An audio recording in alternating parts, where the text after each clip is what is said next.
রাখবেন আমাদের প্ল্যাটফর্মে কিন্তু বৈষম্য বিরোধী ছাত্র আন্দোলন।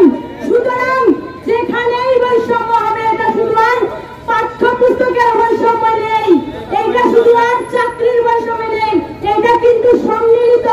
যেখানেই যে বৈষম্য হবে সেই বৈষম্যের বিরুদ্ধেই আমরা ছাত্র সমাজ এক হয়ে কথা বলবো।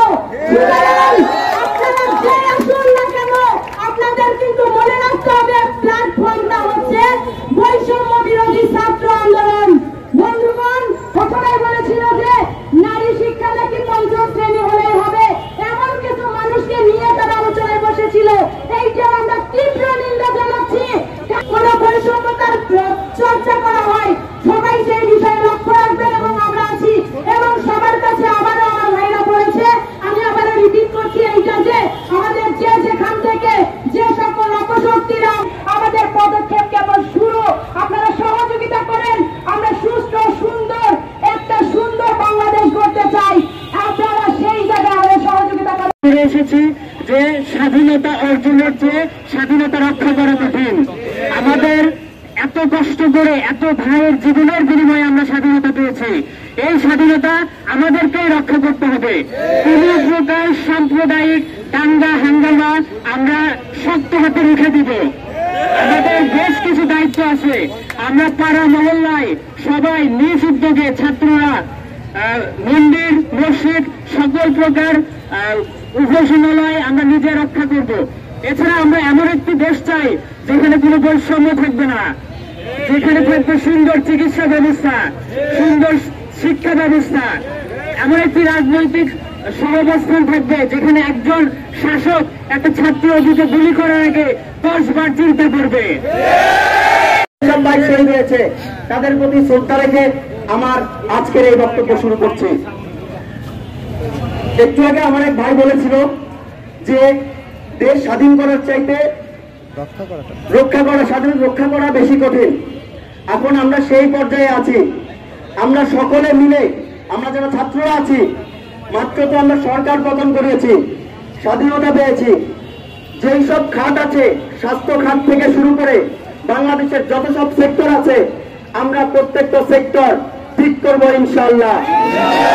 আপনারা সকলে আমাদের সঙ্গে থাকবেন তো? সকলে আমাদের পাশে আছেন তো? আমি আজকে এখানে কোনো ছাত্র হিসেবে কথা বলতে আসি নাই।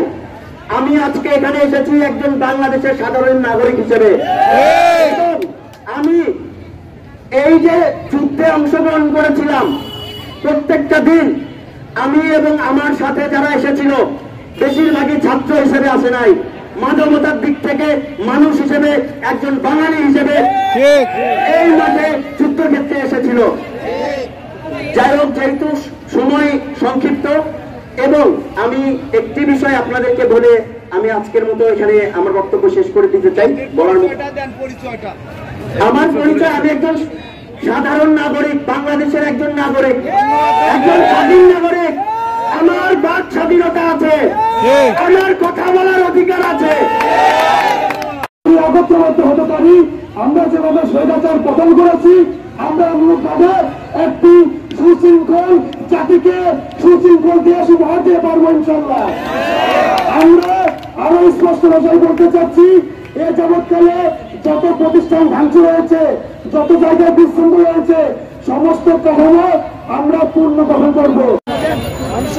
আমরা শিক্ষকরা তাদেরকে বড় করে তুলি।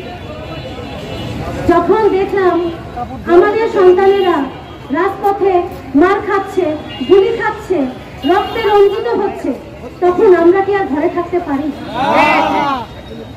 চলে এলাম ছাত্রদের সাথে একাত্মতা ঘোষণা করতে। অবশেষে আমাদের দেশের রাজনৈতিক দলগুলো ছিল, তারা যেটা পারেনি, আমাদের সূর্য সন্তানরা সেটা পেরে